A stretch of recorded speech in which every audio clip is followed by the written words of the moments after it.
என்னோடு கூட இருக்கிற, நான் வருகிறதான சபையில உட்கார்ந்து என்னோடு கூட கையை உயர்த்தி ஆராதிக்கிறதான ஒரு நபருக்கு ஒரு வழி என்று சொன்னால், அந்த வழியை தன்னுடைய வழியாக ஏற்றுக்கொண்டு அவனுக்கு உதவி செய்ய ஆயத்தமா இருக்கிற எல்லாருமே தீர்க்கதரிசி. அப்ப உண்மையான தீர்க்கதரிசி யார் தெரியுங்களா?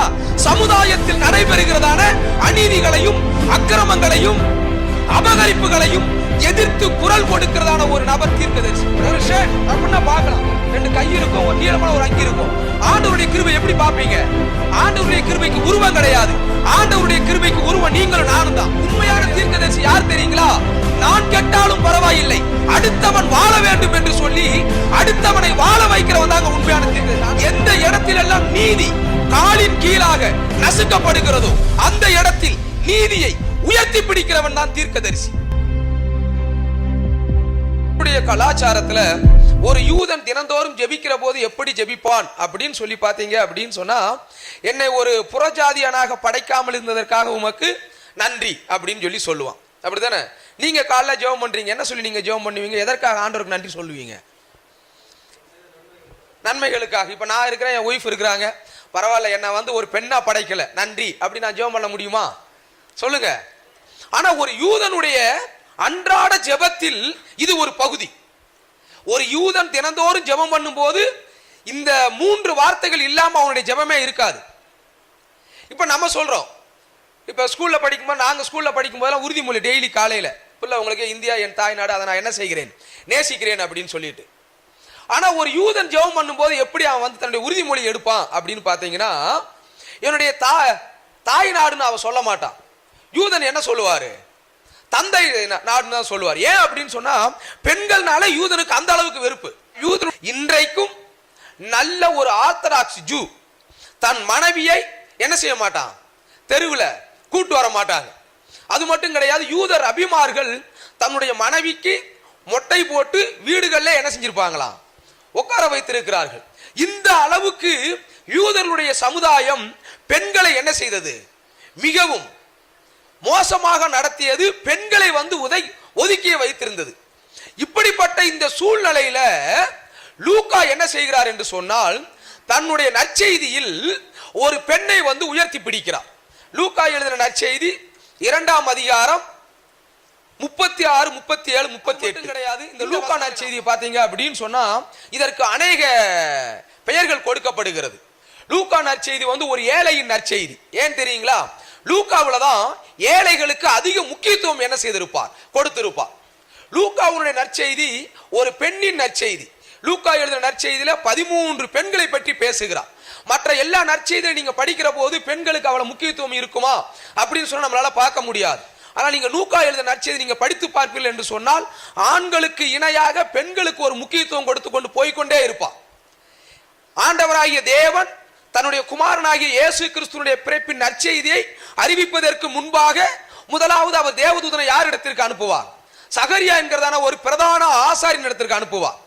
அந்த சம்பவம் முடிந்தவுடன் அதே காபிரியேல் தூதன் நேராக நாசரேத்துங்கிறதான ஒரு சின்ன கிராமத்துக்கு அனுப்பப்படுவார். வேதாகமத்தில் சொல்லப்பட்டிருக்கிறது, நாசரேத்தூரிலிருந்து ஏதாவது ஒரு நன்மை வரை கூடுமோ. ஆனா எருசலேம் வந்து தேவனுடைய நகரம், அப்படித்தானே? அப்ப அந்த எருசலேம்ல வந்து பிரதான ஆசாரியின் இடத்துல பேசினதான தேவனுடைய தூதன் அடுத்து இஸ்ரவேலர்களால் புறக்கணிக்கப்பட்ட நாசரேத்துங்கிறதான ஒரு சின்ன கிராமத்துக்கு மரியாளுங்கிறதான 13 வயது உள்ளதான ஒரு சாதாரண ஒரு ஏழை பெண்மணி இடத்திற்கு என்ன செய்கிறார், ஆண்டவர் அனுப்புகிறார். அடுத்து பாத்தீங்க அப்படின்னு சொன்னா, இந்த சகரியாவுக்கும் மரியாளுக்கும் ஒரு இணையான ஒரு பிளாட்ஃபார்மை ஏற்படுத்தி கொடுத்துட்டு ஆண்டவர் அடுத்து 2 பேர் நம்ம முன்பு கொண்டு வருகிறார்.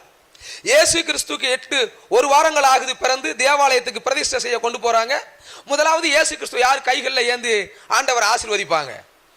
சிமியோனுங்கிறதான ஒரு நபர்.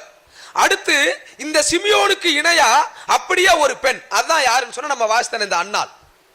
அடுத்தும் பாத்தீங்க அப்படின்னு சொன்னா, நூற்றுக்கு அதிபதியினுடைய தலைவனுடைய மகளை என்ன செய்வார், ஆண்டவர் சுகமாக்குவார்.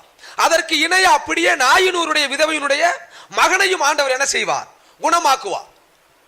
அதுக்கப்புறம் பார்த்தீங்கன்னா தேவாலயத்துக்கு 2 பேர் ஜெபம் பண்ண போவாங்க, ஆயக்காரன் பரிசேயன்.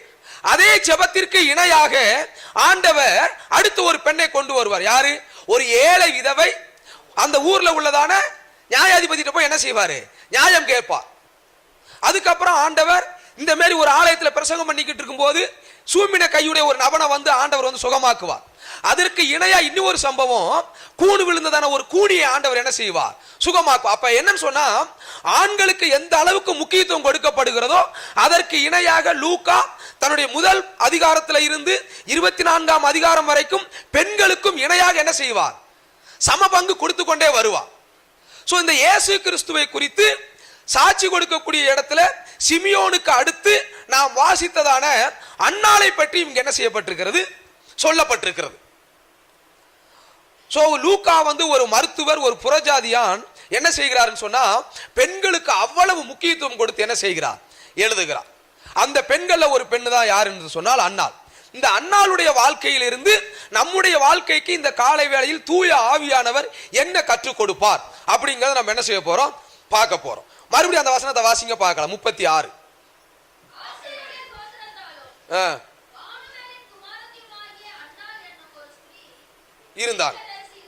இருந்தால் போதும் சிஸ்டர், அவ்வளவுதான் சிஸ்டர். அன்னாள் ஒரு தீர்க்கதரிசி. அன்னாள் யாரா? ஒரு தீர்க்கதரிசி. வேதாகமத்துல 17 தீர்க்கதரிசன புஸ்தகங்கள் இருக்கிறது. ஏசாயா, எரேமியா, எசேக்கியேல், தானியேல், ஓசியா, ஆமோஸ், நாகும், செப்பனியா, மல்கியா, ஆபகுக் அப்படி என்ன செய்கிறது? 17 புஸ்தகங்கள் இருக்குது. அந்த 17 வந்து 5 பெரிய தீர்க்கதரிசன புஸ்தகங்கள், 12 சின்ன தீர்க்கதரிசன புஸ்தகம் சொல்லி நம்ம எல்லாருக்கும் நமக்கு தெரியும். ஆனால் அந்த 17 புஸ்தகத்துல ஒரு ஆளு கூட பெண்ணு கிடையாது. ஏற்றுக்கொள்றீங்களா? எல்லாருமே யாருதான்? ஆண்கள் தான். எல்லாருமே யாரு? ஆண்கள் தான். ஆனால் லூக்கா மட்டும் சொல்றாரு அன்னாள் ஒரு தீர்க்கதரிசி. அன்னாள் யாரா? ஒரு தீர்க்கதரிசி. 17 தீர்க்கதரிசிகள் புஸ்தகத்துல எழுத வைக்கப்பட்டிருக்கிறாங்க. ஆனா அன்னால ஒரு தீர்க்கதரிசியா சொல்றேன். நான் ஏற்கனவே சொல்லிட்டேன், ஒரு யூதன் பெண்ணை கூட என்ன செய்ய மாட்டான்? பொது இடத்துக்கு கூட்டு போக மாட்டான். ஆனா அந்த இடத்துல ஒரு யூதன் வாசிக்கிற புஸ்தகத்துல பெண்ணை என்ன செய்கிறார் என்று சொன்னால் ஒரு தீர்க்கதரிசியாக என்ன செய்யறார்? லூக்கா பதிவு செய்து வைத்திருக்கிறார். ஓகே, இன்னைக்கு நம்ம வந்து தீர்க்க தரிசனத்துக்கு பஞ்சங்கள் கிடையாது, அப்படித்தானே? ஏற்றுக்கொள்றீங்களா? நமக்கே தீர்க்க தரிசனத்து மீது ஒரு ஈர்ப்பு இருக்கும். உண்மையா இல்லைங்களா? ஆண்டவர் எனக்கு ஒரு தீர்க்க தரிசனம் வர எனக்கு தேவை அப்படின்னு சொல்லிட்டு நான் என்ன செய்யணும்? எதிர்காலத்தை பற்றி நான் என்ன செய்யணும்? மற்றவங்களுக்கு சொல்லணும் அப்படின்னு சொல்லிட்டு. அது மட்டும் கிடையாது, டிசம்பர் மாசத்துல 31ஆம் தேதி நைட்டு இந்த புது வருஷம் பிறக்கும் போது கூட அநேக தீர்க்கதரிசன வார்த்தைகளை நம்ம என்ன செய்வோம்? கேள்விப்படுவோம். அப்படித்தானே? முழு உலகத்திற்கும் இந்தியாவிற்கும் அப்படின்னு ஊழியக்காரங்க சொல்லுவாங்க. அது தப்புன்னு நான் சொல்ல மாட்டேன். தீர்க்க தரிசனம் என்பது இருக்கிறது. ஏன்னா அப்போஸ்தலனாகிய பவுல் கூட 1 கொரிந்தியர் 12ஆம் அதிகாரத்தில் அவர் என்ன செய்கிறார்? வரங்களை பற்றி பதிவு செய்து வைக்கிறார். என்ன வரங்கள்? விசுவாச வரம், ஞானத்தை போதிக்கிற வரம், அந்நிய பாஷைகளை பேசுகிற வரம், அதை வியாக்கியானம் பண்ணக்கூடிய வரம், தீர்க்க தரிசனம் உரைக்கிற வரம், அப்படியும் பதிவு செய்திருக்கிறார். கண்டிப்பா தீர்க்க தரிசனம் என்று ஒன்று உண்டு. ஆனா உண்மையிலே யாருங்க தீர்க்கதரிசி? சொல்லுங்க. தீர்க்க தரிசனம் வரம் இருக்குது, உண்மையிலே யார் தீர்க்கதரிசி? சொல்லுங்க, யார் தீர்க்கதரிசி? இப்ப நான் இறங்கி உங்களுக்கு கண்ணை மூடி தலையில கைய வச்சு 10 வருஷத்துக்கு அப்புறம் பிரதர் நீங்க எப்படி இருப்பீங்க அப்படின்னு சொன்னா அதுக்கு பேர் தீர்க்க தரிசனமா? சொல்லுங்க. உண்மையிலே யார் தீர்க்கதரிசி? அதுவும் உண்டு, இல்ல நான் சொல்ல மாட்டேன். தலையில கைய வச்சு உங்களுக்கு சகோதரனே ஆண்டவர் உன்னை பார்த்து சொல்லுகிறார், உனக்கு 4 ஆண்டுகள் கழித்து உனக்கு சொந்தமா ஒரு வீடை கொடுக்க போகிற ஆண்டவர் அப்படின்னு சொன்ன உடனே எல்லாரும் என்ன செய்வோம்? கை தட்டி ஆமென் அப்படின்னு சொல்லுவோம். உண்மையிலே அது தீர்க்க தரிசனமா? இருக்கிறது, இல்லை என்று நான் சொல்லவில்லை. ஆனால் ஒரு காயின்ல எப்படி டைல் அதுக்கப்புறம் என்னது ஹெட் 2 இருக்கு பாத்தீங்களா? அதே போல தீர்க்க தரிசனத்திலையும் இன்னும் ஒரு பகுதி என்று ஒன்று உண்டு. இன்றைய சமுதாயத்திற்கு எந்த தீர்க்க தரிசனம் தேவை? இன்றைய சபைகளுக்கு எப்படிப்பட்ட தீர்க்க தரிசனம் தேவை? அன்னாள் ஒரு தீர்க்கதரிசி. எங்கு இருந்தார்கள்? எருசலேம் தேவாலயத்திலே இருந்து தீர்க்க தரிசனம் சொன்னார்கள். அன்னாள் என்ன தீர்க்க தரிசனம் சொல்லி இருப்பார்கள்? ஒரு பெண் அங்க வரக்கூடியவர்களுக்கு. அப்ப உண்மையிலே யார் தீர்க்கதரிசி? அதைத்தான் பார்க்க போறோம். உங்களுக்கு உண்மையிலே யாருங்க தீர்க்கதரிசி? ஆண்டவர் யாரை தீர்க்கதரிசியாக ஏற்றுக்கொண்டிருக்கிறார்?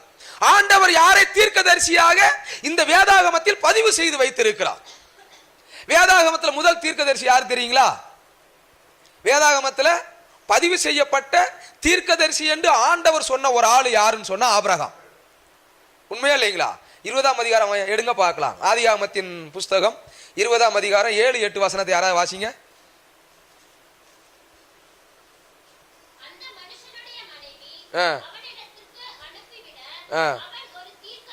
போதும். ஆபிரகாம் தீர்க்கதரிசி. வேடிக்கையா இருக்குது. எந்த நேரத்தில் அவர் தீர்க்க தரிசனம் சொன்னாரு? எங்க தீர்க்க தரிசனம் சொன்னார்? ஆபிரகாமுக்கு சொந்தமா வீடே கிடையாது. என்ன சொல்றீங்க? மனைவிக்கு அடக்கம் பண்ண கூட என்ன செய்தார்? கல்லறைய காசு கொடுத்து தான் வாங்கினாரு. ஆபிரகாம் யாருக்கு தீர்க்க தரிசனம் சொன்னார்? எந்த புஸ்தகத்தை எழுதி வைத்திருக்கிறார்? ஒண்ணுமே சொல்லலையே. ஆனால் எப்படிங்க ஆபிரகாம் எப்படிங்க அப்ப தீர்க்கதரிசியா மாற முடியும்? அப்ப ஆபிரகாம் வந்து தீர்க்கதரிசி அப்படின்னு சொன்னா அப்ப உண்மையான தீர்க்கதரிசி யாரு சொல்லுங்க? ஆபிரகாம் எந்த விதத்துல தீர்க்கதரிசி? ஆபிரகாம் எந்த விதத்துல தீர்க்கதரிசி தெரியுங்களா? ஆபிரகாமை கர்த்தர் ஊருங்கிற தேசத்திலிருந்து அழைக்கிற போது அவனுடைய சித்தப்பாவுடைய மகன் லோத்தும் கூட வருவார். லோத்து கூட வரும்போது உங்களுக்கு அண்ணன் தம்பிக்குள்ள பிரச்சனையே வராது. பிரச்சனை எங்க ஆரம்பிக்கும்? அண்ணன் தம்பி 2 பேரும் தோல் மேல கையை போட்டு சந்தோஷமா தான் இருப்பாங்க. மனைவிகளுக்குள்ளதான் சண்டை வரும். ஈகோ பிரச்சனை. பாத்திரீங்களா? உங்களுக்கு என்ன உங்க அண்ணன் அப்படி பண்றாரு, என்ன உங்க தம்பி இப்படி பண்றாரு அப்படின்ட்டு அண்ணன் தம்பிக்குள்ள பிரச்சனை என்னைக்கு வந்ததே கிடையாது. இப்ப என்ன சொன்னா ஆபிரகாமுக்கும் லோத்துக்கும் பிரச்சனை கிடையாது. யாருக்கு பிரச்சனைன்னு சொன்னா ஆபிரகாமுக்கு ஒரு வேலைக்காரர் இருக்கிறான், லோத்துக்கு ஒரு வேலைக்காரர் இருக்கிறான். இந்த அல்லக்கைன்னு சொல்லுவாங்க பாருங்க, இவங்களுக்குள்ளதான் பிரச்சனை. அப்ப ஆபிரகாம் பெருந்தன்மை என்ன பண்றாருன்னு சொன்னா, அப்பா நீ மேற்க போனா நான் கிழக்க போயிருந்தேன், நான் வடக்க போனா நீ தெற்க போ. இந்த மாதிரி நல்ல மனசு யாருக்கா வருமா? நம்மனா என்ன பண்ணுவோம் சொல்லுங்க பார்க்கலாம். உடனே வேட்டியை வரிஞ்சு கட்டி புரியல உங்களுக்கு, அப்படியே ஒரு துண்டை எடுத்து தலப்பா கட்டிக்கிட்டு என்ன யாருன்னு நினைச்சீங்க? என் பரம்பரை என்ன தெரியுமா? நான்லாம் களத்துல இறங்குனேன் அப்படின்னு சொன்னா ஒருத்தவங்க கூட உயிரோட இருக்க மாட்டீங்க. அப்படித்தான் நம்ம சொல்லுவோம். ஆனால் ஆபிரகாம் என்ன சொன்னார் அப்படின்னு சொன்னா, சாதாரணமா இறங்கி உனக்கு எனக்கும் பிரச்சனை கிடையாதுப்பா, நீ என் சித்தப்பா பையன், நீ என் ரத்தம், என் உறவு, உனக்கு எனக்கு என்ன கிடையாது, பிரச்சனை கிடையாது. நீ மேற்க போனா நான் கிழக்க போறேன், நீ தெற்க போனா நான் வடக்க போறேன். அப்பனா என்னன்னு சொன்னா, உன் வேலையை நீ பாரு, என் வேலையை நான் பார்க்கிறேன். 2 பேருமே ஆண்டவருடைய பிள்ளைகள். 2 பேருமே யாரு? ஆண்டவரால் அழைக்கப்பட்டவங்க. 2 பேருமே ரத்த சம்பந்தமானவங்க. நமக்குள்ள எதுக்குப்பா பிரச்சனை? விட்டு கொடுத்துருப்பா. இந்த சூழ்நிலை வரும்போது ஆபிரகாம் என்ன பண்றாருன்னு சொன்னா, ஒரு செய்தி அவர் கேள்விப்படுகிறார். என்ன செய்தியை கேள்விப்படுகிறார்? லோத்தை சுற்றி இருந்ததான மன்னர்கள் சிறைப்பிடித்து போய்விட்டார்கள். இந்த செய்தியை கேள்விப்பட்ட உடனே அதே இடத்துல நான் இருந்திருந்த என்னை விட்டு அவன் போனான் தெரியுமா, அவனுக்கு இன்னமும் வேணும் இதுவும் வேணும், லோத்து நல்லாவே இருக்க மாட்டான் புரியல உங்களுக்கு அப்படின்னு சொல்லி இருந்திருப்பாங்க. ஆனா ஆபிரகாம் என்ன பண்ணா தெரியுங்களா உங்களுக்கு? ஆபிரகாம் தன்னோடு கூட இருக்கிற வேலைக்காரர்களை அழைத்து கொண்டு என்ன செய்தார்? லோத்துவை மீட்டு கொண்டு வந்தார். இப்பொழுது ஆண்டவர் சொல்லுகிறார், ஆபிரகாம் ஒரு தீர்க்கதரிசி. ஆபிரகாம் ஏன் தீர்க்கதரிசி தெரியுங்களா? தன் சகோதரனுக்கு வந்த வழியை தனக்கு வந்த வழியாக ஏற்றுக்கொண்டார். அதனால் அவர் தீர்க்கதரிசி. உண்மையான தீர்க்கதரிசி யார் தெரியுங்களா? நான் கெட்டாலும் பரவாயில்லை, அடுத்தவன் வாழ வேண்டும் என்று சொல்லி அடுத்தவனை வாழ வைக்கிறவன் தாங்க உண்மையான தீர்க்கதரிசி. ஆண்டவருக்கு ஒரு அல்லேலூயா சொல்லுங்க பார்க்கலாம். உண்மையான தீர்க்கதரிசி யாரு சொல்லுங்க? லோத்துக்கு வந்த வழி தனக்கு வந்த வழியாக ஏற்றுக்கொண்டார். லோத்து ஒரு ஆபிரகாம் ஒரு தீர்க்கதரிசி. அப்ப தீர்க்கதரிசி என்பது தலையில் கையை வைத்து எதிர்காலத்தை சொல்லுவதும் ஒரு தீர்க்கதரிசி தான், இல்லை என்று சொல்லவில்லை. ஆனால் அதையும் தாண்டி என்ன செய்ய வேண்டும்? அடுத்தவனுக்கு வருகிறதான வேதனை, இந்த சபைக்குள்ள ஒரு 100 பேர் இருக்கிறோம் அப்படின்னு சொன்னா ஊழியக்காரனுக்கு வந்த வேதனை உங்களுக்கு வந்தது போல, உங்க பக்கத்துல உட்கார்ந்து இருக்கிற ஒரு வயதான பாட்டி அம்மாவுக்கு வந்ததான அந்த வலியும் வேதனையும் பசியும் வியாதியும் நமக்கு வந்தது போல என்று சொல்லி அடுத்தவனுடைய பொறுப்பை தன்னுடைய பொறுப்பாக ஏற்றுக்கொண்டு அடுத்தவனுக்கு எந்த ஒரு நபர் களத்தில் இறங்கி சேவை செய்கிறாரோ அவர் ஒரு தீர்க்கதரிசி. ஒரு அல்லேலூயா சொல்லுங்க பார்க்கலாம். இப்ப சொல்லுங்க, யார் உண்மையான தீர்க்கதரிசி? போஸ்டர் அடிச்சு கீழே இவர் தீர்க்கதரிசன வரம் பெற்றவர் சொன்னவங்க எல்லாருமே தீர்க்கதரிசி கிடையாது. தன்னோடு கூட இருக்கிற, நான் வருகிறதான சபையில உட்கார்ந்து என்னோடு கூட கையை உயர்த்தி ஆராதிக்கிறதான ஒரு நபருக்கு ஒரு வழி என்று சொன்னால் அந்த வழியை தன்னுடைய வழியாக ஏற்றுக்கொண்டு அவனுக்கு உதவி செய்ய ஆயத்தமா இருக்கிற எல்லாருமே தீர்க்கதரிசிகள். அடுத்து ஒரு தீர்க்கதரிசி யார் தெரியுங்களா? வேதாகமத்துல 17 தீர்க்கதரிசிகள் இருக்கிறாங்க. எனக்கு ரொம்பவும் ஆச்சரியப்பட வைத்த தீர்க்கதரிசிகள் ரொம்ப பேர் இருக்கிறாங்க. அவர் யாரு அப்படின்னு சொன்னா ஆமோஸ். அவர் தான் வந்து முதலாவது தீர்க்கதரிசன வார்த்தைகளை புஸ்தகமாக எழுதி வைத்த ஒரு தீர்க்கதரிசி. ஆமோஸ் ஒரு தீர்க்கதரிசின்னு சொல்றாங்க. ஆனா ஆமோஸ் என்ன பண்றாருன்னு சொன்னா, புஸ்தகம் சொல்றாரு, நான் தீர்க்கதரிசியும் கிடையாது, தீர்க்கதரிசியினுடைய புத்திரனும் கிடையாது.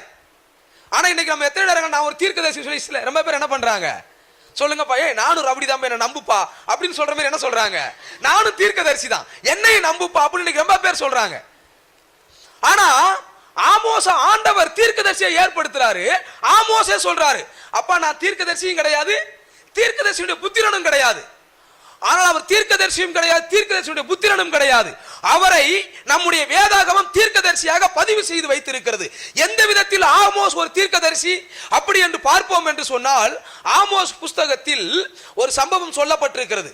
என்ன சம்பவம் சொல்லப்பட்டிருக்கிறது என்று சொன்னால், இஸ்ரவேல் ஜனங்களை பார்த்து ஆண்டவர் சொல்லுவார், அப்பா நீ உன் வீட்டுல வேலை செய்யறாங்க பாரு வேலைக்காரங்க, அந்த வேலைக்காரங்களை ஒரு ஜோடு செருப்புக்கு நீ போய் என்ன செஞ்சுட்டு வந்துருத, வித்துட்டு வந்துருத. வித்துட்டு வந்து அந்த காசுல நீ என்ன செய்யற, நீ குடும்பம் நடத்துற. அப்பனா என்ன அர்த்தம் அப்படின்னு சொன்னா, ஊரை அடிச்சு உலையில போட்டு அதுல நீ என்ன செஞ்சுக்கிட்டு இருக்கிற, கார்ல கொடிய பறக்க விட்டுக்கிட்டு சருன்னு வந்துகிட்டு இருக்கிற. இந்த செய்தி இதை தவறு என்று சொல்லி ஆமோஸ் என்ன சொல்லுகிறார், அவர்களுக்கு கண்டித்து உணர்த்துகிறார். அப்ப உண்மையான தீர்க்கதரிசி யார் தெரியுங்களா, சமுதாயத்தில் நடைபெறுகிறதான அநீதிகளையும் அக்கிரமங்களையும் அபகரிப்புகளையும் எதிர்த்து குரல் கொடுக்கிறதான ஒரு நபர் தீர்க்கதரிசி. ஒரு அல்லேலூயா சொல்லுங்க பார்க்கலாம். ஆமோஸ் அதை சொன்னாரு, நீ செய்வது தவறு. நம்மளால சொல்ல முடியுமா? நமக்கு தவறுன்னு தெரிஞ்சாலே டே மகனே இருக்கிற இடம் தெரியாம போயிடணும், ஊர் வம்பு நமக்கு தேவையில்லை, அப்படித்தானே சொல்லுவோம். ஆனால் ஆமோஸ் என்ன செஞ்சார் தெரியுங்களா உங்களுக்கு, களத்துல இறங்குறாரு, சொல்றாரு, நீ ஏமாற்றுகிறாய், நீ என்ன செய்கிற, அநீதி செய்கிறாய், அடுத்தவனுடைய உரிமையை அபகரித்துக் கொள்ளுகிறாய். அப்படி என்று சொல்லி அடுத்தவனுடைய உரிமைக்காக எந்த இடத்திலெல்லாம் நீதி காலின் கீழாக நசுக்கப்படுகிறதோ அந்த இடத்தில் நீதியை உயர்த்தி பிடிக்கிறவன் தான் தீர்க்கதரிசி. கொஞ்சம் சத்தமா சொல்லுங்களேன், யாருங்க தீர்க்கதரிசி சொல்லுங்க. வால் போஸ்ட்ல கீழே போடுறவங்க தீர்க்கதரிசி கிடையாது.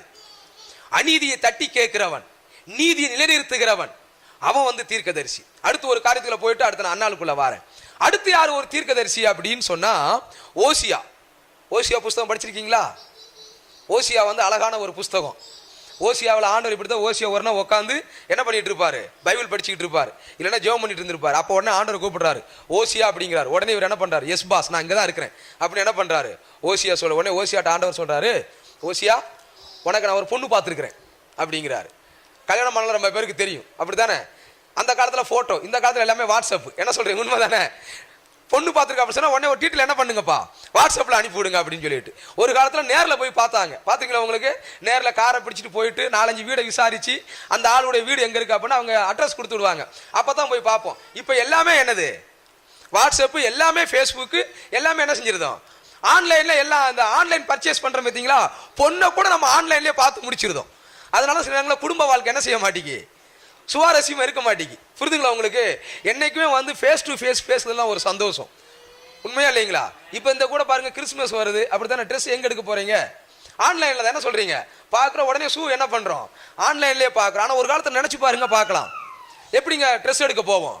அப்பா என்ன செய்வாரு, டே இன்னைக்கு ட்ரெஸ் எடுக்க போகணும்னு சொன்னா காலையில உள்ளத்துக்குள்ள ஒரு சந்தோஷம், உள்ளுக்க ஒரு துள்ளல் என்ன செய்யும், விளையாடும். இருக்குது நல்ல சட்டையை போட்டு என்ன தேய்ச்சிக்கிட்டு அப்பா கையை பிடிச்சிக்கிட்டு அம்மா கையை பிடிச்சிக்கிட்டு கடையில போயிட்டு ஒரு மூலை உட்காந்துருந்து அப்பா அம்மா செலக்ட் பண்ணி கொடுக்குற ட்ரெஸ்ஸை எடுத்து போட்டுக்கிட்டு, கிறிஸ்துமஸுக்கு வந்து இந்த இடத்துல ஒரு மஞ்சள் கலரு, இந்த இடத்துல ஒரு மஞ்சள் கலரு எடுத்துக்கிட்டு தலையில கொட்டி விளையாண்டு எங்க அப்பா சட்டை எடுத்து கொடுத்தாரே பார்த்தையா அப்படின்னு சந்தோஷப்பட்ட காலம் எல்லாம் போயிட்டு, இப்ப பையனை என்ன பண்றான் சொல்லுங்க பார்க்கலாம், அவனே எல்லாம் பார்த்துக்கிறான். அதனாலதான் பொண்ணையும் அவனே பார்த்து அப்பாவுக்கு டாட்டா காமிச்சிட்டு போய்கிட்டே இருக்கிறாங்க. புரியுதுங்களா உங்களுக்கு? இந்த ஆன்லைன் கலாச்சாரம் நம்ம என்ன செஞ்சிருச்சு சொல்லுங்க, நம்ம டாட்டா காமிக்கிறதா இந்த மாடர்ன் கலாச்சாரம், அப்படித்தானே? எத்தனை பிள்ளைகள் வந்து அப்பா அம்மாவுக்கு உண்மையா கீழ்ப்படிஞ்சிருக்கிறான்னு நினைக்கிறீங்க?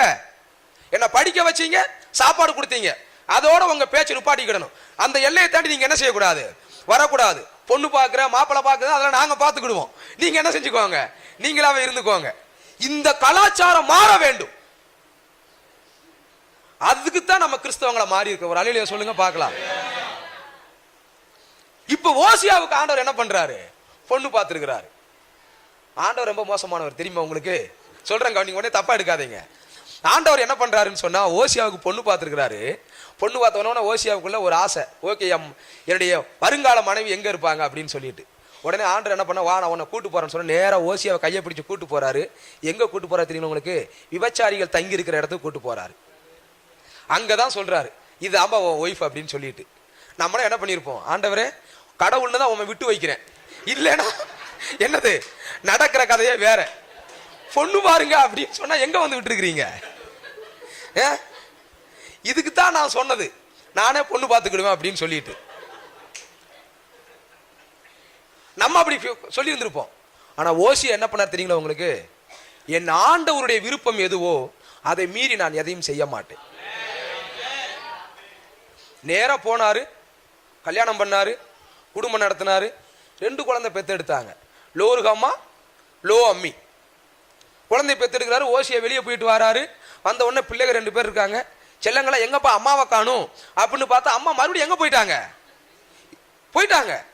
மறுபடியும் ஆண்டோட போய் கேட்கிறாரு, பாத்தீங்களா உங்களை தான் நம்பி தானே கல்யாணம் பண்ண, மறுபடியும் என்ன பண்ணிட்டான்னு பாருங்க, என் குடும்பத்தை என்ன பண்ணிட்டீங்க, சீரழிச்சிட்டீங்களே அப்படின்னு சொல்லி சொல்றாங்க. ஆண்டவர் சொல்றாரு, மறுபடியும் 30 வெள்ளிக்காசை எடுத்துக்கோ, மறுபடியும் அந்த பொண்ணு தான் உனக்கு மனைவி.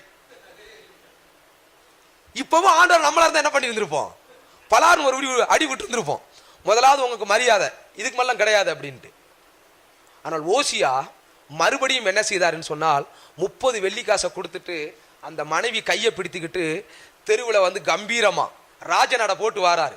சுத்தி இருக்கிறவங்க என்ன பேசியிருப்பாங்க, வாழ தெரியாதவன் போய் யாரு கூட குடும்பம் நடத்துறான் பாரு. ஐயோ, நம்ம பேச கிடையாதுங்களா, நம்மளாம் பேசிதான் வந்திருக்கிறோம். இங்க நம்ம நல்லவங்க மாதிரி இருக்கலாம் சில நேரங்கள்ல, புரிதுங்களா உங்களுக்கு? அப்படிதான் நம்ம பேசி இருந்திருப்போம். அப்படித்தானே மோசமான அந்த போறாரு பத்தியா, ஆளுதான் வெள்ளஞ்செல்லியமா போறாரு, உனக்கு புத்தி ஒன்றும் சரி கிடையாது, அப்படித்தான் நம்மளும் சொல்லியிருப்போம். அப்படித்தான் அவரு வாராரு.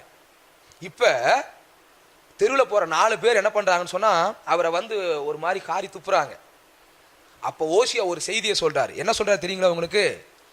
வேசி கூட குடும்பம் நடத்துறது உனக்கு அசிங்கமா தெரியுது, ஆனா நீ என்ன பண்ற தெரியுமா? இஸ்ரவேல் ஜனங்களை பார்த்து, உன்னை எகிப்தின் அடிமைத்தனத்திலிருந்து விடுவித்து கொண்டு வந்ததான யாவே தெய்வத்தை விட்டு பாகால் தெய்வத்திற்கு பின்பாக, விக்கிரக ஆராதனைக்கு பின்பாக மரத்துக்கு கீழே 4 செங்கலை நட்டி வச்சு சந்தனத்தை பூசி சிவப்பு துணியை கட்டி வச்சு தெய்வம் வணங்குற பாரு, அது நான் குடும்பம் நடத்துகிற விபச்சாரியோட அதை விட கேவலமானது விக்கிரக ஆராதனை. அல்லேலூயா சொல்லுங்க பார்க்கலாம். அப்ப ஆண்டவர் ஒரு செய்தி என்ன சொல்றாரு தெரியுங்களா உங்களுக்கு? தீர்க்கதரிசி மூலமாக, வேசியோட குடும்பம் நடத்துறதே உனக்கு அசிங்கம் சொன்னா, நீ ஆண்டவருக்கு துரோகம் பண்றது என்னது அசிங்கம் கிடையாதா? அப்ப இப்ப யார் தெரியுங்களா தீர்க்கதரிசி? கர்த்தருடைய வார்த்தையை கௌரவம் பார்க்காமல், அந்தஸ்து பார்க்காமல், பெருமை பார்க்காமல், நான் செத்தாலும் என் கௌரவமே கீழே போனாலும் கர்த்தருடைய வார்த்தையை மீறி வாழ மாட்டேன் என்று சொல்லி கர்த்தருடைய வார்த்தையை உண்மையாய் வாழ்ந்து காண்பிக்கிறவன் தீர்க்கதரிசி. ஒரு அல்லேலூயா சொல்லுங்க பார்க்கலாம். இப்ப யாருங்க தீர்க்கதரிசி?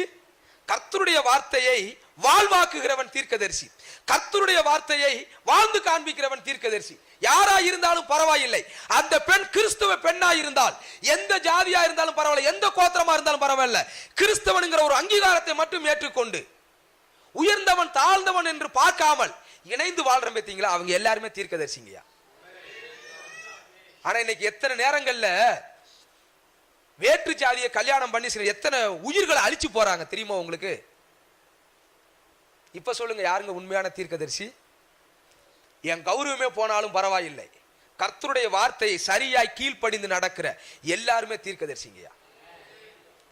இப்ப அன்னாள் ஒரு தீர்க்கதரிசி. அன்னாள் இந்த மாதிரி வாழ்க்கை வாழ்ந்த பெண்ணா சொல்லுங்க? ஆனா அன்னாள் ஒரு தீர்க்கதரிசி. அன்னாள் என்ன பண்ணாங்க? அப்ப புதிய ஏற்பாட்டுல அன்னாள் ஒரு தீர்க்கதரிசின்னு சொல்லும் போது, அப்போஸ்தலர் நடவடிக்கைகள் புஸ்தகம் 20ஆம் அதிகாரத்துல ஒரு சம்பவம் சொல்லப்பட்டிருக்கும். பிலிப்புக்கு 4 பெண் பிள்ளைகள், இவங்க 4 பேருமே யாரு? தீர்க்கதரிசின்னு ஒரு சம்பவம் சொல்லப்பட்டிருக்கும். அப்ப லூக்கா எப்பொழுதுமே பெண்களை என்ன செய்கிறவர்? உயர்த்தி பிடிக்கிறவர். இப்ப என்னுடைய முதல் பாயிண்ட், இப்பதான் நான் பிரசங்கத்துக்குள்ள ஃபர்ஸ்ட் பாயிண்ட்டுக்குள்ள வரேன். என்னுடைய முதல் பாயிண்ட் என்ன சிரிக்கிறீங்க எல்லாரும்?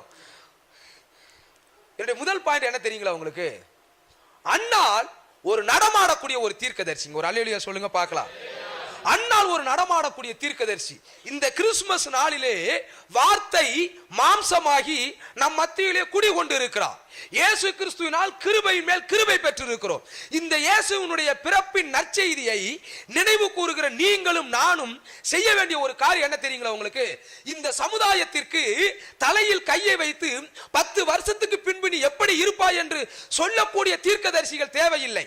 இந்த சமுதாயத்தில் கர்த்தருடைய வார்த்தையை வாழ்வாக்கி நடமாடக்கூடிய தீர்க்கதரிசிகள் தேவை. நீங்களும் நானும் நடமாடக்கூடிய தீர்க்கதரிசிகள். அல்லேலூயா சொல்லுங்க பார்க்கலாம். கர்த்தர் உங்களையும் என்னையும் இந்த சமுதாயத்தில் உயிருள்ள நடமாடக்கூடிய தீர்க்கதரிசிகளாய் வைத்திருக்கிறார். அன்னாள் மூலமாக கர்த்தர் நமக்கு சொல்லிக் கொடுக்கக்கூடிய ஒரு செய்தி என்ன தெரியுங்களா உங்களுக்கு? நீ தீர்க்கதரிசன வார்த்தை எதிர்பார்க்காத, நீயே ஒரு தீர்க்கதரிசியாய் மாறு. எவ்வளவு ஒரு மேலான சிலாக்கியம்! கரங்களை தட்டி ஆண்டவருக்கு நன்றி சொல்லுங்க பார்க்கலாம்.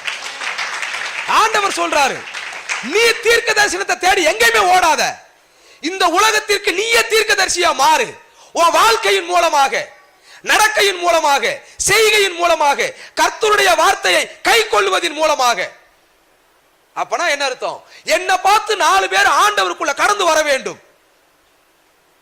அன்னாள் அப்படித்தாங்க ஒரு தீர்க்கதரிசியா இருந்தாங்க. கர்த்தருடைய வார்த்தையை உண்மையின்படி சொன்னாங்க. பூசி மூடுகிறதுக்கு இடமே கிடையாது, துண்டு போடுவதற்கு இடமே கிடையாது. வார்த்தை இது, இந்த வார்த்தையை மீறி நான் ஒன்றும் என்ன செய்ய மாட்டேன், சொல்ல மாட்டேன். அந்த அளவுக்கு இந்த வேதாகமத்திற்கு முக்கியத்துவம் கொடுத்து வாழ்ந்த பெண்ணு தான் யாருன்னு சொன்ன அன்னாளுங்கிற தீர்க்கதரிசி. இன்றைக்கு கிறிஸ்துவத்துக்குள்ளேயே போய், கிறிஸ்துவத்துக்குள்ளேயே ஏமாற்றுத்தனங்கள், மாய்மாலங்கள், இந்த வாழ்க்கையை எல்லாம் விட்டு விட்டு தீர்க்க தரிசன செய்தி எங்கேயோ ஒருத்தங்க சொல்றாங்க அப்படின்னு நீங்க ஓடி போய் உங்க தலையை கொடுப்பதற்கு பதிலாக ஆண்டவர் சொல்லுகிறார், உன்னையே நான் நீ இருக்கிற இடத்துல தீர்க்கதரிசியை அபிஷேகம் பண்ணி இருக்கிறேன். நீயே நடமாடக்கூடிய தீர்க்கதரிசி. இந்த உலகத்திற்கு தீர்க்கதரிசியா நீங்க மாறுங்க. நீங்க தீர்க்க தரிசனத்தை தேடி ஓடாதீங்க. தீர்க்க தரிசனம் இருக்கு, நான் ஏற்கனவே சொல்லிட்டேன், இருக்குது. இது தீர்க்க தரிசனத்தினுடைய அடுத்த ஒரு பக்கம். எந்த ஒரு மேலான வாழ்க்கை நம்ம கர்த்தர் கொடுத்திருக்காங்க தெரியுங்களா உங்களுக்கு? தீர்க்கதரிசியை நம்ம வாழணுங்க. நம்முடைய வார்த்தை, நம்முடைய வாழ்க்கை, நம்முடைய நடக்கை, நம்முடைய செயல்கள், நாம் செய்கிறதான தொழில், நாம் வேலை செய்கிற இடங்கள்ல எல்லா இடத்துலையுமே ஆண்டவர் உங்களை என்னையும் ஒரு நடமாடக்கூடிய தீர்க்கதரிசியாய் கர்த்தர் மாற்றட்டும். நம்மளே ஒரு தீர்க்கதரிசி. நம்ம வாழ்க்கை 1000 பிரச்சனைகள் இருக்கலாம். ஓசியாவுக்கு பிரச்சனை இல்லைங்களா? ஓசியாவுக்கு இருந்தது, ஆமோசுக்கும் இருந்தது. ஆனாலும் அவர்கள் கர்த்தருடைய வார்த்தையை என்னது பிறலாமல் கர்த்தருடைய வார்த்தையின்படியே நடந்து தேவ மகிமையில் பிரவேசித்தவர்கள். கர்த்தர் உங்களை என்னையும் தீர்க்கதரிசியை அபிஷேகம் பண்ணி இருக்கிறார். கரங்களை உயர்த்தி நல்லா அல்லேலூயா சொல்லுங்க பார்க்கலாம். என்ன ஒரு மேலான ஸ்லாக்கியம் பாருங்க. இப்ப சொல்லுங்க, உண்மையான தீர்க்கதரிசி யாரு சொல்லுங்க? நான் தான் அப்படின்னு சொல்லுங்க. கர்த்தருடைய வார்த்தையின்படி வாழ்கிற நான், உண்மையை பேசுகிற நான், நீதியை கற்றுக் கொடுக்கிற நான், தவறை தவறை என்று கண்டித்து உணர்த்துகிற நான் தான் யாரு? தீர்க்கதரிசி. ஆனா ஒண்ணு நல்லா புரிஞ்சுக்கொள்ளணும், நீங்க தீர்க்கதரிசியா வாழ்ந்தா உங்களை அப்படியே தலைமையில தூக்கி வச்சு கொண்டாடுவாங்கன்னு நினைக்க கூடாது. வேதாகமத்தில் உள்ள தீர்க்கதரிசி ஒருத்தனை கூட எவனுமே மதிக்கல தெரியுமா உங்களுக்கு? ஓசியாவுடைய லைஃபும் அப்படித்தான், ஆமோசுடைய லைஃபும் அப்படித்தான், எல்லாருடைய வாழ்க்கையுமே அப்படித்தாங்க. ஆனா ஒண்ணு புரிஞ்சுக்கோங்க, நீங்க பொய் சொன்னா உங்களை 4 பேர் வரவேற்பாங்க, உண்மையை சொன்னா உங்களை எவனுமே ஏற்றுக்கொள்ள மாட்டான். ஓகே, என்னுடைய 2வது பாயிண்ட் அதே வசனத்தை திரும்ப வாசிங்க பார்க்கலாம். என்னுடைய முதல் பாயிண்ட் என்ன சொன்ன நானு? கர்த்தருடைய வார்த்தையை வாழ்ந்து காண்பிக்கிற தீர்க்கதரிசியாக அன்னாள் இருந்தாங்கன்னு சொல்லி பார்க்கிறோம். அடுத்து வாசிங்க சார் அதே வசனத்தை.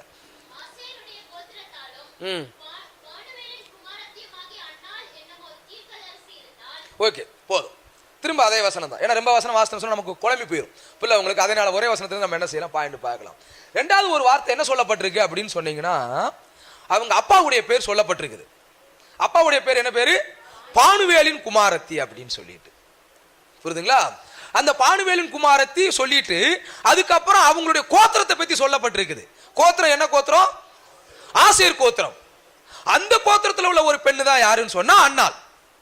இப்ப நம்ம திரும்ப நம்ம என்ன செய்யணும்னு சொன்னா வரலாற்றுக்கு போகணும். வரலாறு நமக்கு நல்லா தெரியும். என்ன வரலாறு அப்படின்னு பாத்தீங்கன்னா, ஆண்டவர் ஆபிரகாமை அழைத்து எகிப்து தேசத்தில் அடிமையாக இருந்து மோசேயின் மூலமாக என்ன செய்கிறார், விடுவித்து கொண்டு வருகிறார். வந்து கானான் தேசத்தில் அவர்களை குடியமர்த்துகிறார். கானான் தேசத்தில் குடியமர்த்துகிற போது அவர்களுக்கு நீதிபதிகளை ஏற்படுத்துகிறார், தீர்க்கதரிசிகளை ஏற்படுத்துகிறார், ராஜாக்களை ஏற்படுத்துகிறார். ராஜாக்களை ஏற்படுத்தும் போது முதல் ராஜா சவுல், 2வது ராஜா தாவீது, 3வது யாருன்னு சொன்னா சாலமோன். இந்த சாலமோனுடைய ஆட்சி காலத்துல தான் என்ன செய்கிறது, ராஜ்யம் இரண்டாக பிரிகிறது. நம்ம எல்லாருக்குமே தெரியும், வரலாறு படிச்சவங்களுக்கு தெரியும். ஏன் ராஜ்யம் இரண்டாக பிரிந்தது? இந்த சாலமோனுடைய தவறான ஒரு கொள்கை, சாலமோனுடைய தவறான கொள்கை, தவறான திட்டமிடுதல், தவறான எல்லா செயல்களும் அவர் என்ன செய்கிறது இருக்குது. மறுபடியும் அந்த திருமணத்துக்குள்ள வாரம் கவனிங்க. ஓசியாவுடைய திருமணத்தை பத்தி எல்லாம் பேசணும், சாலமோனுடைய திருமணத்தை பத்தி பேசணும் இல்லைங்களா? ஏன்னா 1000 பெண்களோடு கூட அவர் என்ன செய்தவர், குடும்பம் நடத்தினதான ஒரு நபர், உண்மை இல்லைங்களா? ஓகே, இப்ப என்ன அப்படின்னு சொன்னா, தாவீது வந்து யுத்தம் செய்து ராஜ்யத்தை என்ன செய்தார், விரிவுபடுத்தினார். இப்ப இதே சாலமோன் ஆட்சி செய்து கொண்டிருக்கும் போது என்ன செய்கிறது அப்படின்னு சொன்னா, பக்கத்துல உள்ள மோவாபு தேசம், அம்மோனியர்கள் தேசம், பெலிஸ்தியர்கள் தேசம், எல்லா தேசமும் இருக்குது.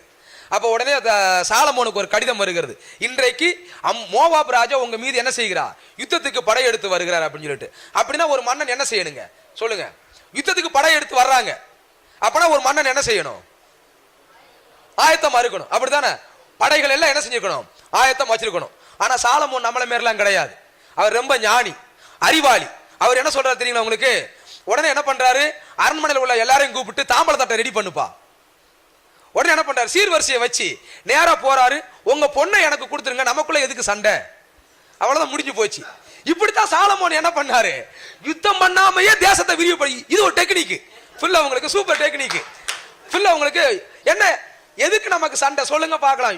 ஈட்டி எடுத்துக்கிட்டு, வாழை எடுத்துக்கிட்டு, அடுத்தவனை குத்தி கொலை பண்ணி, அந்த மாதிரி இதெல்லாம் நான் என்ன செய்ய மாட்டேன், வர மாட்டேன். நீ வர்றையா, உடனே என்ன பண்ணுவாரு, உடனே போய் ஒரு பட்டு சேலை 50,000 ரொக்கத்தை வச்சு உங்க பொண்ணை எனக்கு கொடுத்துருங்க மாமா. உடனே அவன் என்ன, ஓகேப்பா, அவன் மாமா மருமக பிள்ளைப்பா, அவங்க கூட என்ன செய்யாதீங்க, யுத்தம் பண்ணணும், உடனே வந்துருங்க, முடிஞ்சு போச்சு. சோ சாலமோன் இப்படித்தான் என்ன செய்தார், தேசங்களை எல்லாம் பிடித்து மோவாபியர்கள், அம்மோனியர்கள், இப்படி அநேக தேசங்கள்ல இருந்து பெண்களை திருமணம் பண்ணி கொண்டு வந்தது மட்டும் கிடையாது, அந்த பெண்களுடைய தெய்வத்தையும் இவர் என்ன செய்தார், தேவனுடைய வாக்குத்தத்தம் பண்ணப்பட்ட தேசத்தில் அந்த கடவுள்களுக்கு ஆலயங்களை எழுப்பி அதற்கு பலி செலுத்தி அதற்கு தூபம் காட்டி தேசத்தை ஆண்டவருடைய வழியில் இருந்து விலகி போக பண்ணிவிட்டான். இப்ப என்ன தெரியுங்களா உங்களுக்கு, ஆண்டவர் சாலமோன சிங்காசனத்துல உட்கார வச்சாருங்க. எங்க உட்கார வச்சாரு, சிங்காசனத்துல. ஆண்டவர் சொல்றாரு, நீ கேட்ட ஞானத்தை தாரேன், நீ கேட்காத மகிமையை தாரேன், சொத்தை தாரேன், இன்னும் உன் தேசத்துல எங்கும் அமைதியை தார அப்படின்னு சாலமோன் ஆண்டவர் ஆசீர்வாதத்தின் மேல ஆசீர்வதித்தார். ஆண்டவர் சாலமோன் எல்லாமே செஞ்சான். ஆனா சாலமோன் பண்ண ஒரே ஒரு தப்பு என்ன தெரியுங்களா உங்களுக்கு, சாலமோன் ஆண்டவருக்கு தூபம் காண்பிப்பதற்கு பதிலாக தன் மனைவிகளுக்கு தூபம் காண்பித்தான். அப்படின்னா உங்களுக்கு புரியுதுங்களா, என்னது, ஆண்டவருக்கு ஆலயத்தை கட்டின உண்மைதான், ஆனா அந்த ஆலயத்தை விட தன் மனைவிகளுக்கு, பார்வோனுடைய குமாரத்துக்கு ஒரு அரண்மனை, ஒரு ஆலயம், அதுக்கப்புறம் மேலோகனுடைய கோயிலுக்கு ஒரு ஆலயம், அம்மோனியர்களுடைய தேவிக்கு ஒரு ஆலயம் அப்படின்னு சொல்லி தன்னை உயர்த்தின ஆண்டவரை ஆராதிப்பதற்கு பதிலாக தன்னுடைய மனைவிகளை என்ன செய்தான், ஆராதிக்க ஆரம்பித்தான். அதுதான் ராஜ்யத்தினுடைய பிளவுக்கு காரணம். சில நேரங்களில் நமக்கு என்ன தெரியுங்களா உங்களுக்கு, எந்த நேரத்தில் யாருக்கு முக்கியத்துவம் தரணும்னு நமக்கு தெரியாது. குடும்பத்துக்குள்ள சண்டை வந்தா, மனைவிக்கும் நமக்குள்ள சண்டை வந்தா, அந்த நேரம் தான் பார்த்து என்ன செய்வோம், நம்ம அம்மாவை உயர்த்தி பேசுவோம், உடனே இவங்களுக்குள்ள என்ன செஞ்சிடும், சுருன்னு வந்துடும், கோபங்கள் வரும். அப்ப சில நேரங்களில் நமக்கு நல்லா தெரியணும் எந்த நேரத்தில் யாருக்கு முக்கியத்துவம் கொடுக்கணும்னு சொல்லிட்டு. ஆனா சாலமோன் என்ன பண்ணா, தன் ஆண்டவரை மறந்து யாருக்கு முக்கியத்துவம் கொடுத்தாங்க, மனைவிகளுக்கு. அவங்களுடைய டார்ச்சர் தாங்க முடியல. நான் யாரையும் தப்பாலாம் சொல்லல, சாலமோனை சொல்றேன். ஃபுல்லா உங்களுக்கு உடனே நீங்க தப்பா நினைச்சிட கூடாது, நான் சாலமோனை சொல்றேன். அவனுடைய டார்ச்சர் தாங்க முடியல. உடனே என்ன பண்றான், தேவாலயத்தை கட்டுறான், அவங்களுடைய தேவிகளை பண்றான், குழந்தைகளை தீக்கடக்க பண்றான். ஆண்டவருக்கு கோபம் வந்தது. ஆனா சில நேரங்களில் பெண்களை அட்ஜஸ்ட் பண்ணி போனாதான் அவன் வாழ்க்கையும் நல்லா போகும். ஃபுல்லா உங்களுக்கு என்ன சொல்றீங்க, பெண்களை அட்ஜஸ்ட் பண்ணி போனோம், பெண்களுடைய காலில் விழுந்தா முதலமைச்சரா கூட மாறலாங்க நம்ம வாழ்க்கையில. புரிதுங்களா உங்களுக்கு, இதுதான் உண்மை. இப்ப இந்த கோத்திரம் ரெண்டா பிரிஞ்சது பாருங்க. பிரிஞ்சதுக்கு அப்புறம் 2 கோத்திரம் இங்க, 10 கோத்திரம் அங்க போயிருச்சு. பைபிள் காலேஜ் படிக்க அவருக்கு தெரியும். 722 BC-ல ராஜ்யம் என்ன செய்தது என்று சொன்னால், அசீரியர்களால் சிறைப்பிடிக்கப்பட்டு போனது. சிறைப்பிடிக்கப்பட்டு போகும்போது அந்த 10 கோத்திரத்துல யாரும் ஒரு கோத்திரம், ஆசேரும் ஒரு கோத்திரம். அப்ப சிறைப்பிடிக்கப்பட்டு போன கோத்திரம் திரும்பி வரவே இல்லை.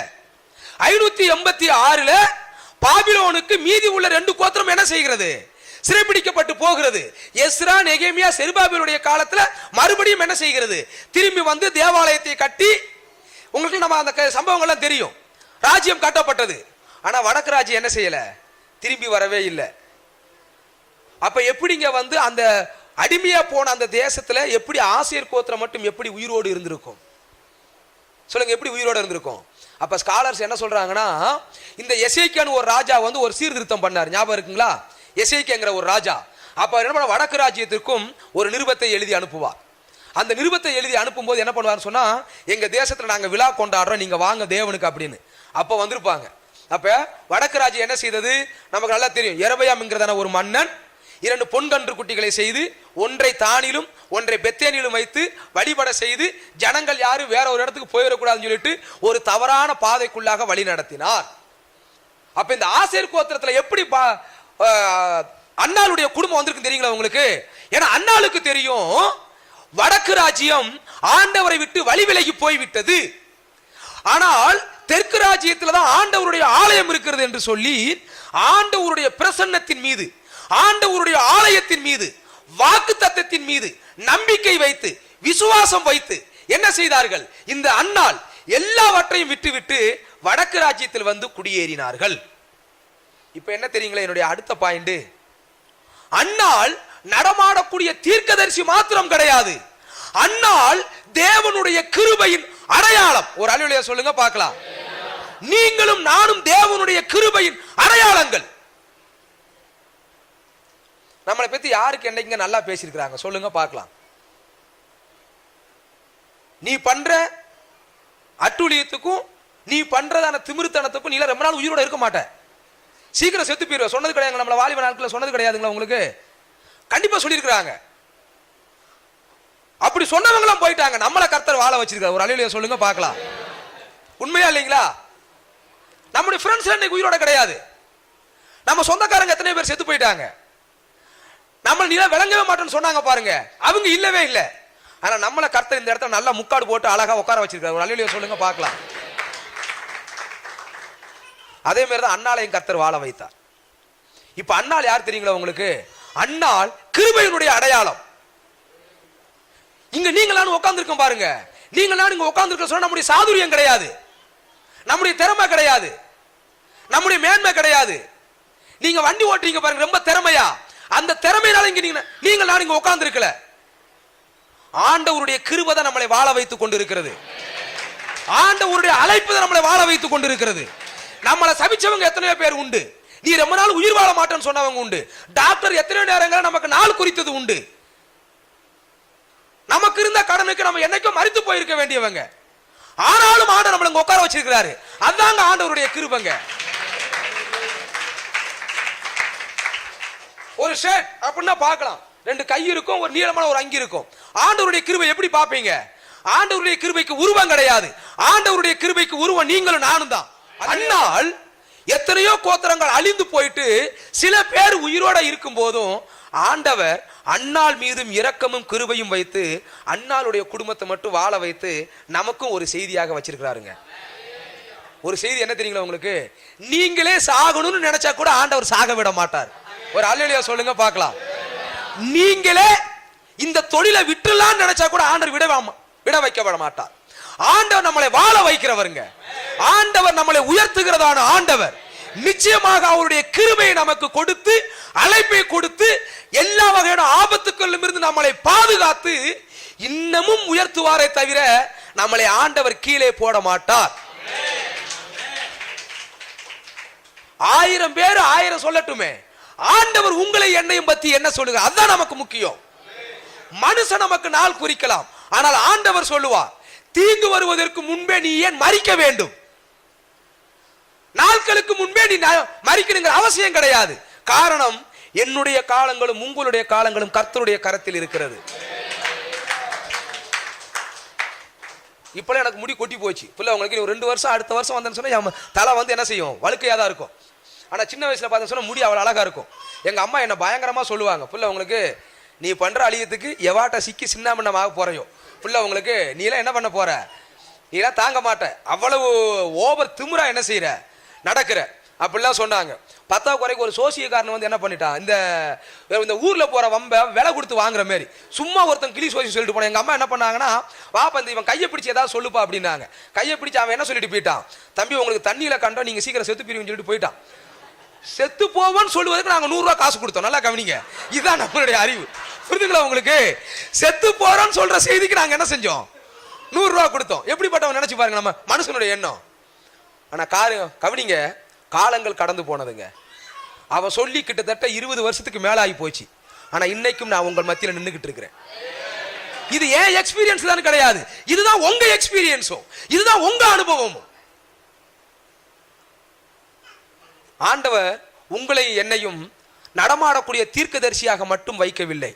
ஆண்டவர் உங்களையும் என்னையும் நடமாடக்கூடிய கிருபையின் பாத்திரங்களாய் இந்த சமுதாயத்தில் வைத்திருக்கிறார். எத்தனையோ பேர்லாம் இல்லாம போன போதும் ஆண்டவர் இன்னைக்கும் நம்மள என்ன செஞ்சிருக்கிறாரு சொல்லுங்க பார்க்கலாம். சுகர் இருக்கலாம், பிபி இருக்கலாம், இல்ல எத்தனையோ வியாதி இருந்தாலும் அதுக்கு மத்தியிலையும் கர்த்தர் நம்ம இன்னமும் உயிரோட ஓட வச்சிருக்காரு பாருங்க. ஆண்டவருடைய கிருபை எவ்வளவு மேலானது பாத்தீங்களா? ஆண்டவர் அந்த அளவுக்கு நல்லவருங்க. அண்ணால் இருந்து நம்ம கற்றுக்கொள்ளக்கூடிய 2வது பாடம், ஆண்டவரே உம்முடைய கிருபைக்கு உருவம் கிடையாது, ஆனா உம்முடைய கிருபையாக நானே இருக்கிறேன். கடைசி ஒரு சம்பவத்தை சொல்லி முடிச்சது, டைம் ஆச்சு, புரியல உங்களுக்கு? 3வது பாயிண்ட், அந்த அண்ணாளை பத்தி சொல்லும் போது இன்னும் ஒன்று சொல்லப்பட்டிருக்குது. அண்ணாள் பத்தி. அண்ணாள் வந்து ஒரு விதவையாங்க. அண்ணாள் யாரா? ஒரு விதவை. அண்ணாள் யாரு? ஒரு விதவை. நம்ம காலத்துல எப்ப நம்ம திருமணம் பண்ணுவோம்? இன்னைக்கெல்லாம் திருமணம் இன்னைக்கு ஃபேமஸே வந்து 30 வயசுக்கு மேலதான். பாத்தீங்களா உங்களுக்கு? எந்த பொண்ணு மாப்பிளுடைய வயசும் 25 இன்னைக்கு கல்யாணம் பண்றது ரொம்ப ரேர். அதெல்லாம் வந்து ஓல்டு ஃபேஷன். நீங்க பண்ணிருப்பீங்கப்பா உங்க காலத்துல. இன்னைக்கு அப்படிலாம் கிடையாது. பையனுக்கு எத்தனை வயசு? 35 வயசு, இல்லைன்னா 30 வயசு, 33 வயசு. பொண்ணுக்கு எத்தனை வயசு அப்படின்னு சொன்னா எத்தனை வயசு? அவங்களுக்கு 30 வயசு. ஆனா யூதருடைய கலாச்சாரத்துல 13 வயசுல நிச்சயம் பண்ணிடுவாங்க, 14 வயசுல குழந்தைய பெற்றுருவாங்க. அப்ப மரியாள்கிட்ட போய் தேவதூதன் வந்து செய்தி சொல்லும் போது மரியாளுக்கு எத்தனை வயசு இருந்திருக்குன்னு நினைக்கிறீங்க? 13 வயசு. அந்த பிள்ளை இன்னைக்கு சண்டே ஸ்கூல் அனுப்பி விட்டோம் நம்ம, அப்படித்தானே? 13 வயசு சண்டே ஸ்கூல் தப்புன்னு சொன்ன சொல்றேன், ஒரு உதாரணத்துக்காக சொல்றேன். 13 வயசு பிள்ளை தேவதூதன் வந்து சொல்றாரு, மரியாளே நீ ஒரு என்ன செய்வாய், கர்ப்பவதியாய் ஒரு குமாரனை பெறுவாய். 13 வயசு பிள்ளைக்கு என்னங்க இருந்திருக்கும்? எந்த வெளி உலகம் தெரிஞ்சிருக்காது, விவரங்கள் எதுவுமே தெரிஞ்சிருக்காது. அப்ப அதே போலதான் அண்ணாளும். அண்ணாளுக்கு 13 வயசுல கல்யாணம், 20 வயசுல விதவை. நினைச்சு பாருங்க வாழ்க்கை எப்படி இருக்குன்னு சொல்லிட்டு. அதான் நான் சொன்னேன், 30 வயசுல நீ கல்யாணம் பண்ற இந்த காலகட்டத்தில் 20 வயசுல என்ன ஆகி போச்சு? விதவை ஆகி போச்சு. அப்ப அண்ணாளுடைய உள்ளத்துக்குள்ள 13 வயசுல கல்யாணம் பண்ணும்போது எவ்வளவு கனவு இருந்திருக்கும். என் வீட்டுக்காரோட பைக்ல என்ன செய்யணும், தோல் மேல கைய போட்டு பல்சர்ல அப்படியே சர்ன்னு போகணும் அப்படிங்கிற ஒரு எண்ணம் இருந்திருக்கும். 4-5 குழந்தைகளை பெற்றிருந்திருக்கணும், பிள்ளைகளை இது படிக்க வைக்கணும், அப்படி படிக்க வைக்கணும் சொல்லி பல வகையான கனவுகளோடு கூட கற்பனைகளோடு கூட தன்னுடைய வாழ்க்கையிலே அடியெடுத்து வைத்த அண்ணாளுடைய வாழ்க்கை 7 வருஷத்தில் தவிடு பொடியாகி சுக்கு நூறாய் உடைந்து ஒரு விதவை கோலம் எடுத்து மூளையில் வந்து உட்கார்ந்து கிடந்ததான ஒரு பெண் அண்ணா. கற்பனை பண்ணி, சும்மா ஒரு கற்பனை பண்ணி பாருங்க விதவையினுடைய கோலத்தை. எங்க வீட்டுக்கு மேல உள்ளவங்க ஒருத்தங்க இறந்துட்டாங்க, என் ஒய்ஃப் எனக்கு சொன்னது. பிள்ளைங்களுக்கு பக்கத்து வீட்டில் ஒருத்தங்க இருக்கிறாங்க, அந்த இப்பதான் இறந்து ஒரு 10 நாள் தான் இருக்கும். அவங்க வீட்டில் போய் அடக்கமெல்லாம் பண்ணிட்டு செஞ்சுட்டு காரி செஞ்சுட்டு வர்றாங்க. அந்த பெண்ணு இறங்கி வரும்போதே பக்கத்து வீட்டில் உள்ள பெண் என்ன பண்ணுது, அஜிஜோ இவங்கள முன்னாடி வர்றாங்க அப்படின்னு உடனே வீட்டுக்குள்ள போய் என்ன செய்யறாங்க. அப்ப அந்த விதவைகளுக்கு என்ன கிடையாது, இந்த கம்ப்யூட்டர் உலகத்திலே மதிப்பு கிடையாது. 2000 வருஷத்துக்கு முன்னாடி நினைச்சு பாருங்க கைம்பெண்ணுக்கு. அப்ப அண்ணாளுடைய வாழ்க்கை சுக்கு நூறாய் தொலைந்து போனாலும் அண்ணாள் விதவையா இருந்து எங்க இருந்தா தெரியுங்களா உங்களுக்கு? தேவனுடைய ஆலயத்தை விட்டு மாறவே இல்லை. யூதருடைய கலாச்சாரத்தில் மறு திருமணம் செய்யலாம். ஏன்னா ஒருத்தனுடைய அண்ணன் இறந்துட்டான்னு சொன்னா அண்ணனுடைய மனைவி யார் கல்யாணம் பண்ணலாம்? தம்பி. தம்பி இறந்துட்டா அவனுடைய தம்பி கல்யாணம் பண்ணணும் சொல்லி அது சட்டம். ஆனாலும் அண்ணாள் என்ன பண்ண தெரியுங்களா உங்களுக்கு? தேவனுடைய திட்டத்திற்காக தன்னுடைய வாழ்க்கையே ஆராதனையாக அர்ப்பணித்த பெண். தன்னுடைய உணர்வுகள், ஆசைகள், விருப்பங்கள், ஏக்கங்கள் எல்லாவற்றையும் 20 வயசிலேயே குழி தோண்டி புதைத்து விட்டு ஆண்டவருக்காக விதவையாகவே இரவும் பகலும் ஆராதித்து ஜெபம் பண்ணி தேவனுடைய நாமத்தை உயர்த்தி கொண்டிருந்த ஒரு பெண்ணு தான் யாருன்னு சொன்னா அன்னாள். என் வாழ்க்கையை ஆராதனையாக மாறட்டும், என் வாழ்க்கையை ஆண்டவருக்காக அர்ப்பணிக்கிறேன், இனிமே நான் திருமணம் பண்ணி குழந்தையை பெற்றெடுத்து எனக்கு அந்த எதிர்காலம் என்று ஒன்று தேவையே இல்லை. என் ஆண்டவரே என் எதிர்காலம், ஆண்டவரே என் பங்கு, ஆண்டவரே என் பாத்திரம் அப்படின்னு சொல்லிட்டு தன் வாழ்க்கை முழுவதுமே ஆண்டவருக்கு முற்றிலுமாய் அர்ப்பணித்த ஒரு பெண்ணு தான் யாருன்னு சொன்னா அன்னாளுங்க. இன்னைக்கு உள்ள வாலிபர்களை இந்த ஊழியத்துக்கு, கிராம ஊழியத்துக்கு வாங்கன்னு சொல்றதுக்குள்ள நம்ம கண்ணு மூடி வெளியே வந்துருது. என்ன சொல்றீங்க? அவனை காலை பிடிச்சு விடணும், கையை பிடிச்சு விடணும், பைக்குக்கு பெட்ரோல் போட்டு விடணும், புரிதுங்களா உங்களுக்கு? பைக்ல போயிட்டு வான்னு சொல்லணும். எவ்வளவு தூரம் அவங்கள கெஞ்ச வேண்டியதா இருக்குது. அப்படி கெஞ்சும் ஒரு விஷயத்தை உருப்படி எவனும் பண்ண மாட்டான், புரிதுங்களா உங்களுக்கு? அறகுறையை செஞ்சுட்டு தான் வருவாங்க. இதுதான் இன்னைக்குள்ள சூழ்நிலை. ஏன்னா நான் பைபிள் காலேஜில் இருக்கிறேன், பசங்க 50 பேர் காஞ்சிபுரம் மாவட்டத்துக்கு ஊழியத்துக்கு அனுப்புறோம்.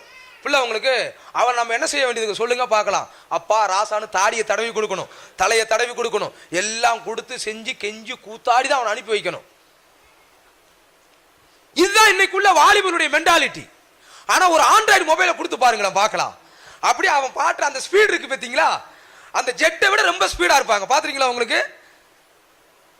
அன்னாள் தன்னுடைய வாலிபத்தினுடைய உணர்வுகளையும் உணர்ச்சிகளையும் கட்டுப்படுத்தி ஆண்டவருக்காக என் இளமை பயன்படட்டும், ஆண்டவருக்காக என் இளமை என்ன செய்யட்டும், செலவு பண்ணப்படட்டும் என்று சொல்லி தன்னுடைய 20 வயதில இருந்து 84 வயது வரைக்கும் தன்னுடைய இளமையை ஆண்டவருக்காகவே அர்ப்பணித்து தன் வாழ்க்கையை ஆண்டவருக்காகவே அழித்து கொண்ட ஒரு பெண்ணு தான் யாருன்னு சொன்னா அன்னாளுங்க. இன்னைக்கு நம்ம வாலிபர்களை ரொம்ப பேர் இருக்கிறோம், எழுப்புதலை பத்தி நம்ம பேசுறோம். நம்முடைய வாழ்க்கையும் நம்முடைய வாலிபமும் ஆண்டவருக்கு என்ன செய்யட்டும், அர்ப்பணிக்கப்படட்டும். பவுல் சொல்றாரு பார்த்தீங்களா, நான் பானபலியாய் வார்க்கப்பட போகிறேன். நம்ம என்ன செய்வோம்? ஆண்டவருக்கு நம்மளை அர்ப்பணிப்போம். இன்னமும் ரொம்ப இருக்குது, இதோட நம்ம என்ன செய்யலாம், முடித்துக் கொள்ளலாம். பிள்ளை உங்களுக்கு ஏன் அப்படின்னு சொன்னா, அன்னாள் ஒரு நடமாடக்கூடிய தீர்க்கதரிசி, அன்னாள் நடமாடக்கூடிய தேவனுடைய கிருபையின் பாத்திரம், அன்னாள் தன்னுடைய முழு வாழ்க்கையை ஆண்டவருக்காக அர்ப்பணித்த ஒரு பெண். இயேசுனுடைய பிறப்பின் விழாவை கொண்டாடுகிறதா நீங்களும் நானும் இயேசு கிறிஸ்துவை கரங்களிலே ஏந்தி அந்த இயேசு கிறிஸ்துவை பார்த்து சந்தோஷப்பட்டதான அந்த அன்னாள் நமக்கு கற்றுக் கொடுக்கக்கூடிய பாடம் என்னவென்று சொன்னார், இயேசுனுடைய கிருபையை பெற்று அனுபவிக்கிற நீங்களும் நானும், வார்த்தையாகிய இயேசுவை நம்முடைய வாழ்க்கையில் அனுபவிக்கிற நீங்களும் நானும் நடமாடக்கூடிய தீர்க்கதரிசிகளாய், நடமாடக்கூடிய கிருபையின் பாத்திரங்களாய், தேவனுக்காக, தேவனுடைய திட்டத்திற்காக நம்முடைய வாழ்க்கையை அர்ப்பணித்து தேவ பிரசன்னத்தில் களி கூர்ந்து மகிழ்வோம். கர்த்தர் 2020ஐயும் இந்த கிறிஸ்துமஸையும் நம்முடைய வருங்காலத்தையும் ஆண்டவர் இணையில்லாமல் ஆசீர்வதிப்பாராக. கரங்களை உயர்த்தி அல்லேலூயா.